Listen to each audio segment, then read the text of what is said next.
Ahoy there, movie geeks. This is Derek, the convicted cinephile here, doing a quasi impromptu live stream reaction to the winners of the 2023 Critics' Choice Film Awards that just finished, what, not even a half hour ago.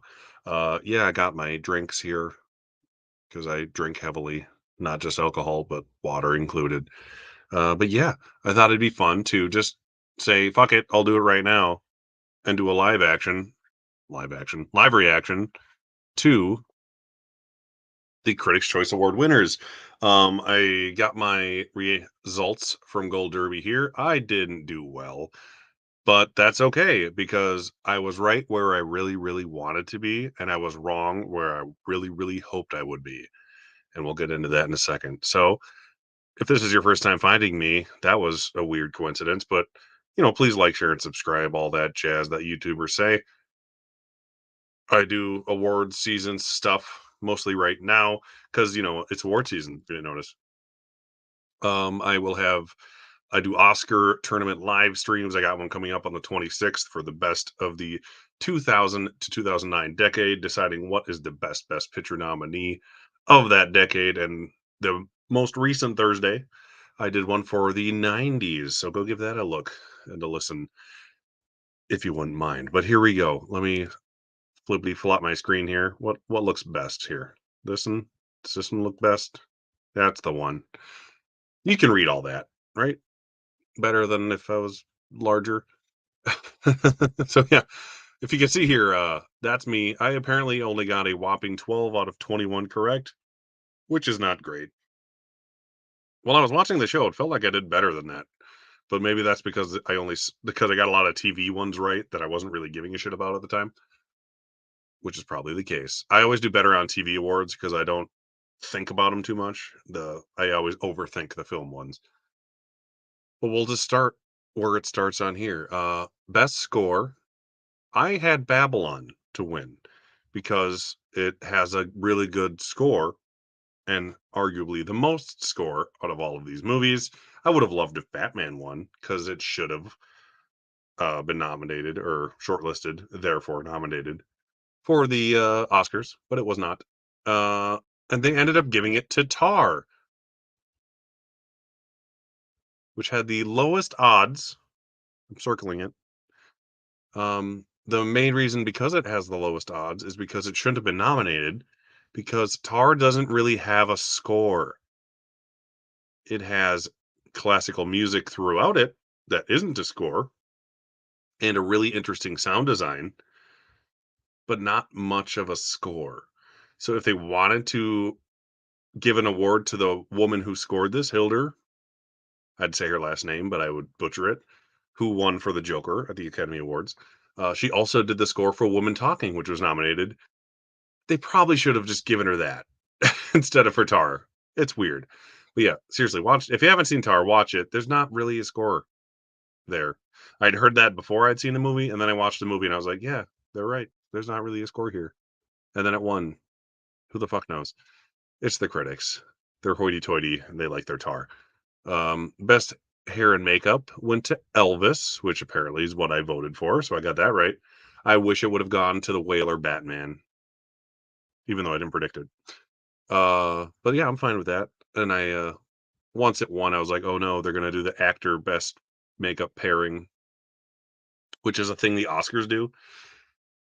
And thankfully they didn't do that here, so I'll get into that. But I'm fine with Elvis winning. It has more makeup and especially more hairstyling than the Whale or Batman, but I don't think the makeup's as impressive personally. Film editing. Okay. Here's one I was kind of glad I got wrong. I went with Maverick, Top Gun Maverick, because I expected to win the editing sound correlating Oscars that always match as of late, but they don't have a sound category at the Critics' Choice Awards. So I'm not completely surprised that they went for what I wished would have won, and it did. See, happy to be wrong. I love being wrong when they pick something right. Everything Everywhere All at Once has more interesting editing, more impressive editing, in my opinion. That movie would be very, very little, or the worst, very, very confusing without such great editing. Like, it's not confusing enough as it is. Imagine it if it was edited poorly. But Top Gun Maverick, they shot a buttload of footage, in their little jets, which is great, and it was impressive, and I get that. But I think there's, it's not interesting editing, it's just good editing, as opposed to Everything Everywhere All at Once, which is extremely good editing and interesting editing, and I think that's why it deserved to win personally. Costume design, some of these I missed because these craft ones, they just kinda, like, plow through, like, "Oh, we're about to go to commercial. By the way, here's 17 awards." I don't even know what won original screenplay, among a couple other things, because I just missed them announcing it. So that'll be fun for me to find out right now. I went with Wakanda Forever because it was Gold Derby's top choice, and that's what won. Good for me. I don't care about this category personally. It's one of those ones where anything could have won, and I would have been okay with it. But I was right, so yay! Not like I care. I did horrible overall. So animated feature, it was never going to be anything but Pinocchio. So let's just continue. Top Gun Maverick for cinematography. This is one I got right because it has won basically every critics award so far. Some people just say they put cameras in the jets. Whoop de shit. But what is interesting and impressive about this is that yes, they put cameras in the planes. Howard Hughes did that 100 years ago. That's what I said before. That's not impressive. Putting a camera in a plane, anyone can do that. What is difficult to do, as far as lighting a film goes, which is what cinematography is gauging, um, an exposure with your little light meter ball, in multiple jets at the same time. You have to set them to the same exposure, logically, because 'cause you're shooting them all at the same time, and then also estimating how good the lighting is going to be miles away from where you're physically standing. Because he's not in the jet with his light meter saying, "Hey, change the camera to this exposure. We need a 5.6 on this one." Cinematographer lingo. Uh, no, he has to like assume like, okay, it looks like this based on the weather. Look into the weather in the area. Guess how much sunlight you're going to get, and estimate the lighting exposure for miles away for these jets. That is why it's impressive, not just because it looks cool and they put the camera in the plane. So it does deserve to win. And I understand that more now after having seen the movie too, finally, like a week or 2 ago. Other movies here would have been great. All of these have gorgeous cinematography that I've seen. Fabelmans looks pretty standard Spielberg, but none of his movies ever look bad. Babylon is gorgeous. I wouldn't have minded that winning. Empire of Light is the Deacons. Can't go wrong with the Deacons. Tar, unlike its score, it does have very good cinematography. Not a biggest fan of the movie, but it's well made. And Avatar, even though it's digital cinematography, kind of, it's still really done well. So I'm not gonna complain too much, but Top Gun Maverick, you know, I'm right. Let's just put it that way. Production design, I wanted Babylon to win. I'm happy Babylon won. I had Avatar because that's just what Gold Derby had, and it's another case of I don't care what wins this category. Anything would make me kind of happy. Maybe with the exception of Fablemans and Elvis because they're pretty standard. Avatar, the first one won the Oscar, but like I said earlier today, a lot of the designing in this movie is an extension of already existing designs. Same thing goes for Black Panther, which also won the production design. Elvis looked fine, like the production design is good, but I don't think it's like Oscar worthy. Babylon has decades and filmmaking time periods spanning production design, and it was extremely well done. If it deserves to win or even be nominated for two Oscars, it's production design and score. And the fact that I won this and not score is kind of sad. And I'm not even like a Babylon like fan necessarily. I really enjoyed the movie. I think I gave it like a 7 out of 10, which is like, it's pretty good. You should go see it. If it was half an hour shorter, it would have been good, not pretty good. But yeah. So happy to be wrong again on that one. Best foreign film, it was RRR. I picked RRR. and it was RRR. All Quiet on the Western Front is a great movie, and it's probably better than RRR, honestly, if I ever sat down and watched it. I can't get over the CGI animals. It just irritates me to no end. Crappy CGI animals piss me off. But I'm sure it's a good movie, and I really want to see the Natu Natu song sung in the movie, which also won, but we'll get to that. Other than that, I'm not surprised. It was either going to be one of those two, most likely, and it was RRR, which surprisingly lost at the Globes, and it can't win at the Oscars because it was not the Oscar entry for India for their film. I can't think of the name of their film they entered into the Oscars, but it was shortlisted. It's something about filmmaking, so I can get why they went for that. But obviously, they blew their load on the wrong film. So we're getting to the one I don't know. Adapted screenplay. Like I said, I went Women Talking. I was going to vote for Women Talking until it lost, and it didn't lose yet. So I'm going to continue to vote for Women Talking for the Oscars. Good for that. Whatever. If I'd seen the movie, I'd say more about it. But it just came out in theaters, and only like 15 people have seen the movie so far. Glass Onion, it's good, but it's not award worthy in my opinion. Living, once again, I haven't seen it, but I'd love to. She should. She should. She said she's she sells by the seashore.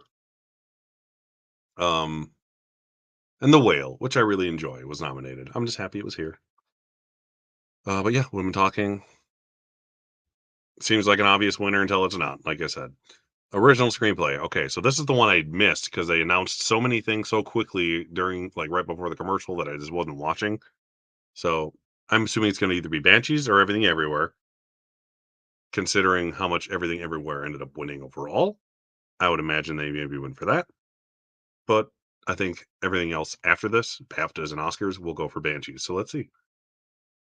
And it was Everything Everywhere. Okay. So I had Banshees. It had literally the same odds as Everything Everywhere. So, like, even Gold Derby knows it's going to be one of these two. So, did Banshees go home? Banshees went home empty handed at the Critics' Choice Awards. That's crazy. That's too bad. That's actually my favorite movie of the year that I've seen so far. Um, but I've only seen everything once that I've seen. So, upon rewatches, who knows? I get that they went for Everything Everywhere. It is the more original screenplay. And they obviously critics love the shit out of that movie, obviously, but not enough apparently. So we'll get to that. But Banshees was here. I think Banshees is going to win the BAFTA for sure, and I think it's going to win the Oscar. I think it's going to be the one thing it wins at the Oscars at least, unless Everything Everywhere just like fucking sweeps the shit out of it. But we'll see if that happens. I don't got anything else to say about that. Supporting actress. Apparently, I had her in last place, and so did the odds, I should say. Angela Bassett won again for Wakanda Forever. I had Carrie Condon for Banshees because she's fantastic in that, and that was the only other thing I really thought would win was Carrie Condon because critics love Banshees, but apparently not the Critics' Choice Awards critics, which are the same critics but all put together. Who knows? I'm okay with Angela Bassett winning a career award for a Marvel movie. That's neat. I'll take it. Whatever. Supporting actress is like this year.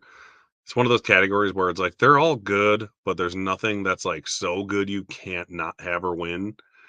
So they're going like the career award route this year, it seems like, because none of the other ones are so undeniable they can't win. Like Jesse Buckley and Janelle Monae, they weren't even nominated at SAG.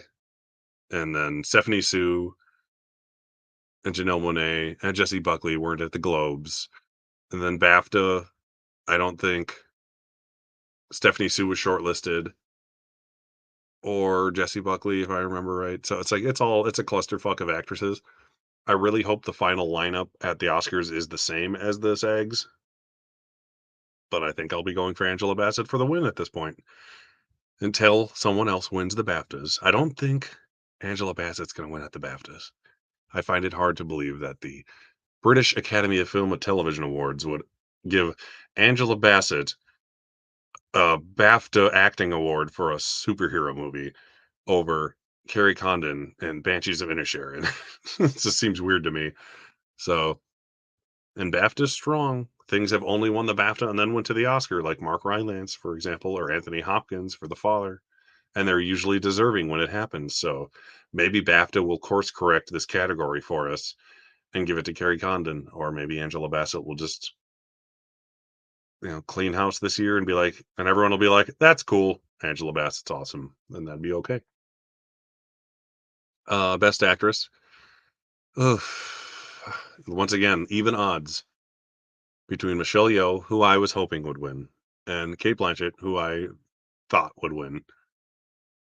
Uh, Kate Blanchett won. That's fine. I just, considering how much they like Everything Everywhere, thought they would go for Michelle Yeoh maybe here at the Critics' Choice Awards. I really hope she wins at the Oscars because Kate Blanchett winning again would just be kind of boring, honestly. As wonderful as she is, I love Kate Blanchett. She's one of my favorite actresses. But Michelle Yeoh will probably never get nominated again and has never before. And it would be nice if they honored her in a quasi career award slash actually deserves it for the performance Oscar. But it's between the two. There's no way anyone else is winning at the Oscars.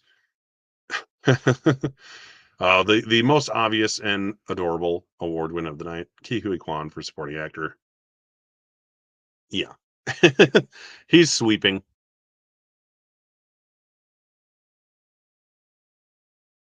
That's funny. Hi, Fiji internet. 10 viewers, but no one's watching. Oh, 13. I didn't even look at the viewers. I've just been talking. But thanks all of you for being here. Like the stream if it helps. And by it, if it helps me. I'm just bullshitting, honestly. And I wasn't even planning on doing this until about 20 minutes ago. It just saves me time tomorrow to make a different video than just another Critics' Choice reaction video. And this way, it's like a genuine reaction. I didn't have to like sleep on it or anything. But thanks for being here. But yeah, Ke Huy Quan, adorable. I want one, like I said before. Like you. I wouldn't be surprised if he lost at the BAFTAs, but I think he's going to win everywhere else, no problem, including the Oscar and Screen Actors Guild Award. BAFTAs would be a little harder for him, but I could also see him being the only thing at the BAFTAs that Everything Everywhere All at Once wins, which kind of seems to be what's going to happen. Best actor. Oh, see, here's where I was never happier to be wrong than for this one. I had Colin Farrell because Colin Farrell has been winning every single Critics Award damn near, including the New York and LA National Society of Film Critics Awards. And he was not there, which was weird. At least they didn't show him at all. And he was just at the Globes where he won. So I thought it was kind of funny. A lot of people. Hey, Derek, what's up? In this economy? Hashtag inside joke. Thanks for popping in. That was very random. Didn't think I'd see you here. He's the other Derek. Go look at his Food Geek page. He used to do videos 2 years ago, but they're funny. And he eats fast food and comments about it. Bring it back. But yeah, Brendan Fraser won, and that's what I wanted to have happen. And now I have hope that he can actually win at the Oscars, especially if he won this. Oh yeah, the the original Derek. You are older than me by a year, so I'll give you that. Oh yeah, nothing made me happier than seeing Brendan Fraser immediately burst into tears.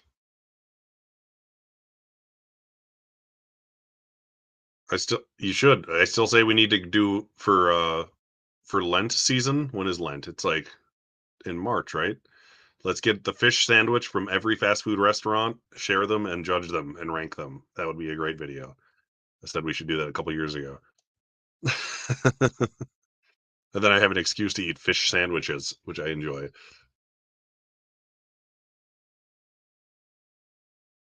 2000s Oscar winner tournament is going to be whoa. That's Oscar nominee tournament. And a lot of the nominees were on the winners. So you should watch it because there are 55 at least pretty good movies we're talking about. I was looking actually because I had a lot of the 90s ones to rewatch or to watch that I hadn't seen, and I only got around to like three of them. There's only one Best Picture nominee that decade that I haven't seen, and it's Chocolat. Every other one I've at least seen more than once, or at least seen to some extent that I want to rewatch. But 1 out of 55 ain't bad for having seen zero of. Hence why I wanted to do that decade before the 80s because I needed more time to catch up on the 80s ones. Also, a lot of the 80s ones are kind of lame. The 80s were like the lamest decade for the Oscars. Best decade for weird, shitty movies. Worst for the awards contenders. There, so many of them are boring. But where was I? Brendan Fraser. Hurrah. I liked the 2000s for movies. As long as you know where to look, every decade is a good decade for movies. But yeah, it's not as good as like the 90s or even the decade after, probably for the most part. I'd say the tens were probably a little better than the 2000s, give or take a handful of Lord of the Rings movies here and there. Are we already here? Yeah, Best Picture. Everything Everywhere All at Once with 100 to 1 odds because their site glitched and gave every movie 100 to 1 odds. And I was right, so I got 50,000 points, but so did everybody else. So it doesn't mean jack shit. Um, at least everyone who guessed their predictions the day one of them having it on here. See, I assumed it would win picture and director, maybe win screenplay, it would win supporting actor, maybe editing. So, everything, essentially everything I got was either number one or number two, with the exception of the Tar score, which was absolute horseshit. Otherwise, I didn't have any complaints with what they picked. Yeah, everything everywhere. I hope it wins, even though I prefer Banshees, at least after the first time I saw it, to Everything Everywhere because it kind of drags a little bit. Everything Everywhere is the more interesting movie that I hope wins because it's just cool. And it's such a weird movie to win. Yeah. I miss comedy in general. They don't do those anymore. But yes, 90s and early 2000s comedies were great. Comedy just in general was great back when used to be allowed to do comedy until like 5 years ago. And yes, 90s thrillers were fantastic. Hashtag seven. I did a stream the other day of like my most anticipated movies of the year, and I think my number two was David Fincher's new movie from the writer of Seven. That's a serial killer movie starring Michael Fassbender called The Killer that's coming out. And I just love David Fincher, and the fact that it's from the writer of Seven makes it a million times cooler. Hey, Finch, what's up? Atonement is amazing. I love Atonement, and it has a fantastic score, which is featured in the little intro video I'm making for that stream, by the way. But yeah, I've always loved Atonement.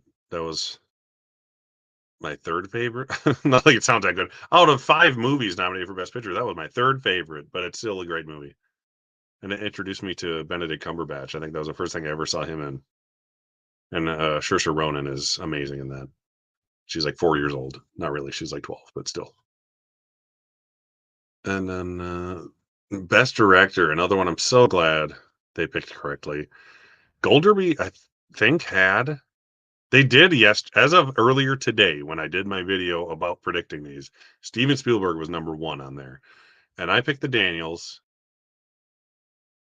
Actually, no, Steven Spielberg is still number 1. I'm misreading this because he's 15 to 2 odds, so he's technically 7.5 to 1 odds over 9 to 1 odds. So I was right. They were second place. Hurrah. The Daniels deserve to win. Director, the attention to detail in this movie is obscene. Everyone's seen it now. I'm like one of the last people to have watched it because I didn't see it till it came out on 4K. I bought it the day, like, I think I bought it like the day of or the week after it came out because I just happened to have a day where my kid wasn't home. So my wife and I could like sit and watch it at like 2 in the afternoon and actually like absorb it. And it was a very good decision. So got the little googly eyed Walmart slipcover one. That's really cool.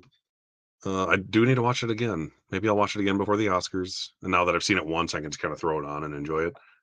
But I'm happy they won director. I think they deserve to win director at the Oscars because all the other options that are probably going to be nominated are either been there, done that sort of things, like Steven Spielberg, who's made so many better movies than The Fablemans, I'm sure. including the two he's won for. Martin McDonagh, who is a great director, but he's a better writer than he is a director, hence why he should win screenplay over the Daniels. And James Cameron, same thing. He won for Titanic.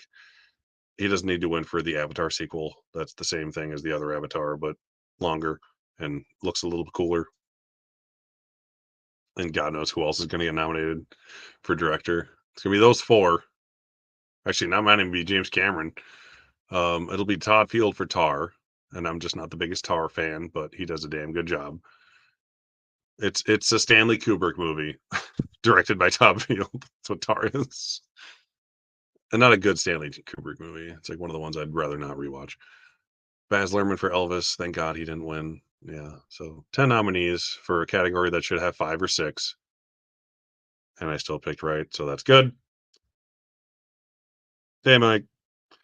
I'm just yelling about what I was right about and what I'm happy I was wrong about, as usual. Oh yeah, I'll be on a Tom Hanks loving stream with Mike here at some point next week, but we just don't know when yet. So I'll be talking a lot about the Robert Zemeckis Pinocchio film and other bad movies he was in that I can make jokes about, but I can't think of. Is that the last one? Oh, I got best song, Natu Natu RRR. I think that that seems unstoppable to win at the Oscars at this point.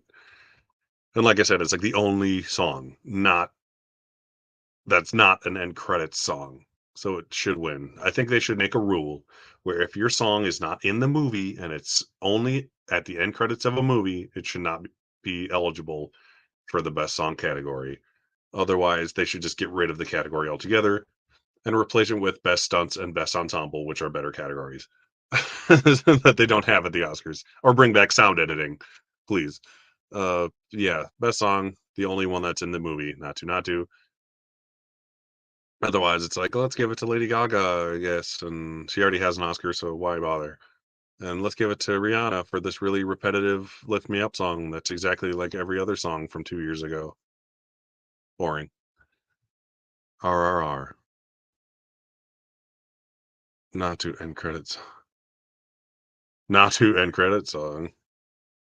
And not to. Have you seen RRR, Derek? I doubt you have. It's on Netflix though, I think. I haven't watched it yet either. It's like a 3-hour long Indian movie, but it's a very ridiculously pretty like song in the middle of the movie. I prefer to not to see end credit songs. I'd rather not to see them. And best visual effects award, which is probably the easiest one to predict of the night, was Avatar because it's Avatar. And what else would win? Top Gun doesn't deserve to win, even though it does have good visual effects. Minimal visual effects, but they're good. Black Panther, it's a Marvel movie. It looks like a Marvel movie. Everything Everywhere would have been a good win just because of the scrappy nature of it and only having like 9 visual effects artists work on the movie for a small amount of money compared to Avatar, which is why I still say District 9 should have won visual effects over Avatar, the first one, because they made equally convincing visual effects with 1/10 the budget, and it's a better movie. Don't at me.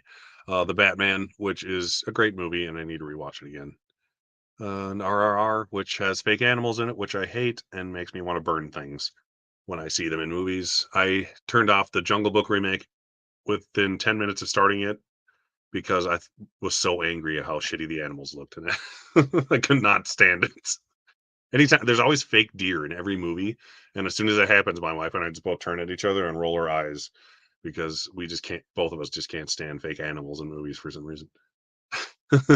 Oh yeah, here's this bullshit category: film ensemble. Everything Ever All at Once is going to win at the SAG for film ensemble. Hey, Jared. I saw you in here. Hey, howdy, hey. That's me and a yo-yo. Hashtag Toy Story 2. Yeah, Everything Ever All at Once should have won this. I don't know how it didn't win this. Women Talking, good. Fablemans, whatever. Glass Onion won. Okay. I mean, Glass Onion's fun and everything. It's a hey, do you have Netflix? You should watch this quality movie. and it's nothing beyond that to me. Same thing goes for Knives Out, which was fun once, and then I haven't watched it in 4 years because it's like I already know the ending, and it was okay otherwise. Banshees has a great ensemble, all four of which of the actors were nominated separately, hence how good it is. Same thing goes for Everything Everywhere. And The Woman King, I haven't seen, but I'm sure it's good. It's on Blu-ray. I should watch it soon. I'll go to the Red Box and rent it soon, just to do that for old time's sake. But yeah, Everything Everywhere All at Once is going to win at the SAG Awards for ensemble. If it's anything besides that, it's very strange. I was saying earlier that I would understand if Michelle Yeoh and Ke Huy Quan won for Everything Everywhere and potentially a supporting actress. I could see them going for Banshees for ensemble if it didn't win any individual acting awards, which it didn't. But then neither of them won ensemble, so it was even weirder. But yeah, Glass Onion, it's fine, but the ensemble is it's good, but it's I don't know. It was a weird pick, in my opinion. It's not even nominated for the Screen Actors Guild Ensemble Awards. Woman King's amazing, Mike. I trust you. It's got Viola Davis. It can't. Nothing with Viola Davis is bad. It's either pretty good or better. So the movie's at least pretty good, just because she's in it. She's like M. Emmett Walsh. Makes everything better. Best young actor or actress, I predicted Gabriel LaBelle, who plays Baby Spielberg in The Fablemans, and he won. It's too bad he didn't get to like go on stage and talk and stuff, but he won and he was there, so good for him. Other than that, yeah, I didn't expect anyone else to win. Sadie Sink was there, so that was cool for The Whale. But yeah, Gabriel LaBelle as Baby Spielberg. Hurrah! Best comedy film, another one that Everything Everywhere All at Once probably should have won, and then Glass Onion won it for instead. I get that they didn't since they went for Best Picture for Everything Everywhere, I get why they wouldn't pick it for comedy, because it's like, "Oh, we're already giving it a Best Picture award. Let's pick something else." But I thought that something else would be Banshees because it's better, than Glass Onion. But Glass Onion is more of a straight up comedy. So, if they were voting based on that, if they went like, "Hey, which one of these is the funniest flat out comedy movie?" I could see them going to Glass Onion, but Glass Onion's still like a mystery thriller comedy. It's not like it's only funny.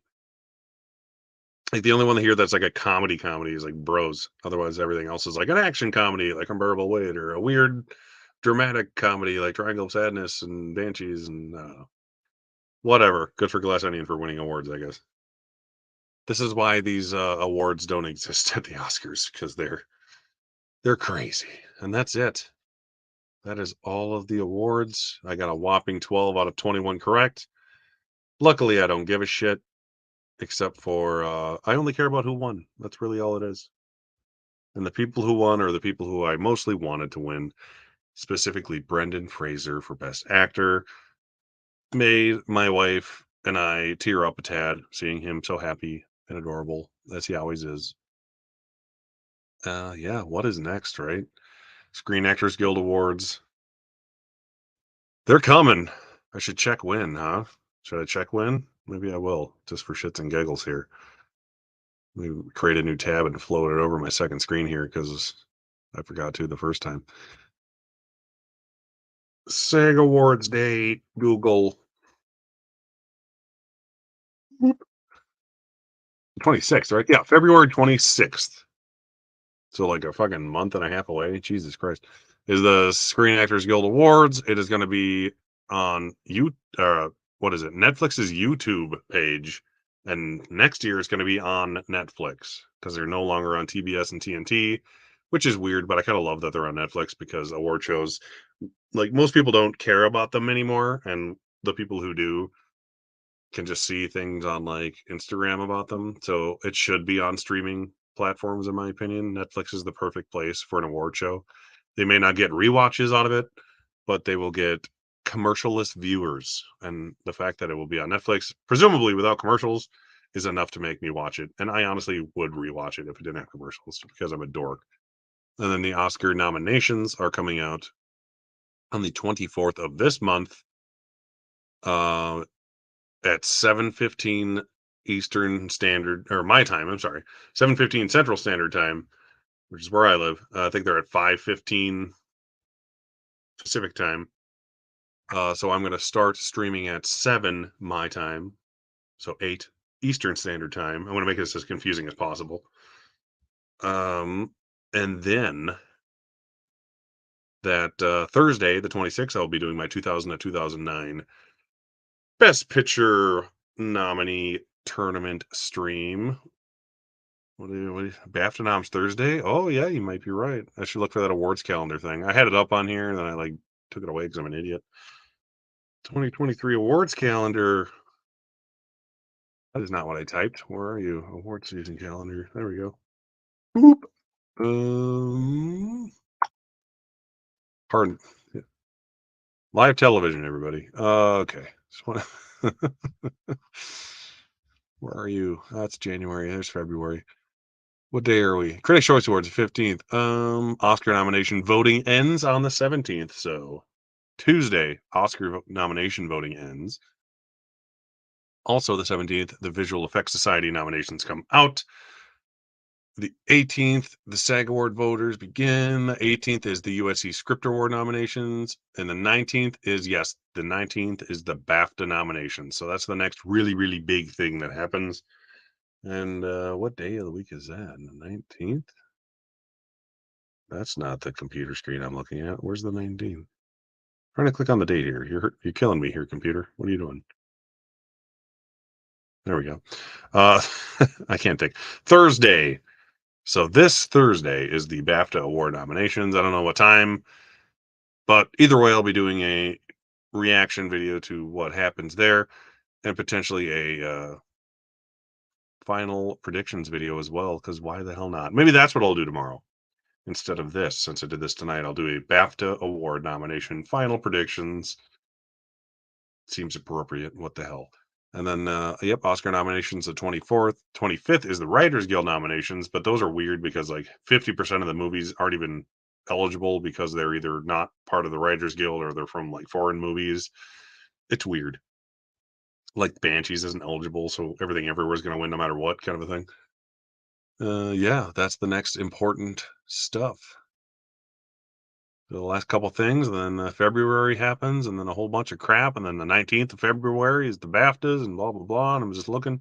So that week, the middle week of February, like the teens, is a lot of award shows, like the Art Directors Guild, Directors Guild, BAFTAs, Producers Guild award ends, Producers Guild awards of the 25th. So yep, a whole bunch of crap, including the Minnesota Critics Awards, which sadly I'm not part of.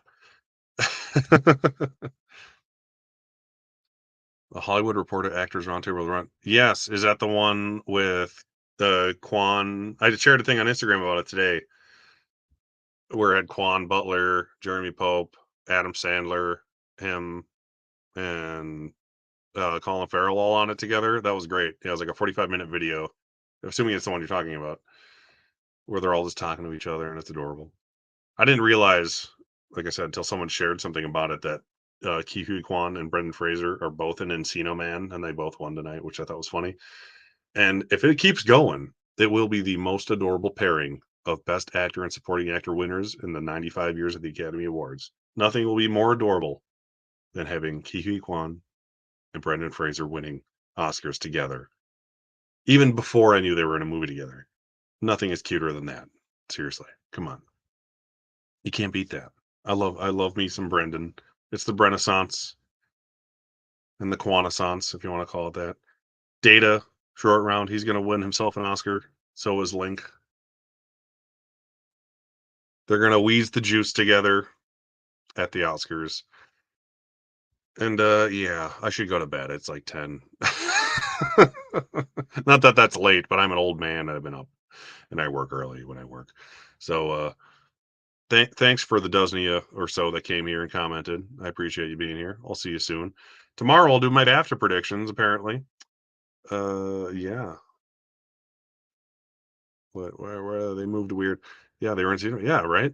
I saw some. I think it was Garrett at Born to Be Rad shared the picture of them together, and I was like, "What? That's him?" And I just watched Encino Man for the first time in fucking 30 years or whatever, like 3 months ago, and I didn't even notice it was him. So don't feel bad. Awesome Brother Ground Snut. No, he didn't. He was nominated. That's as good as he deserves. He's the only good thing in that movie, besides maybe like the makeup and stuff.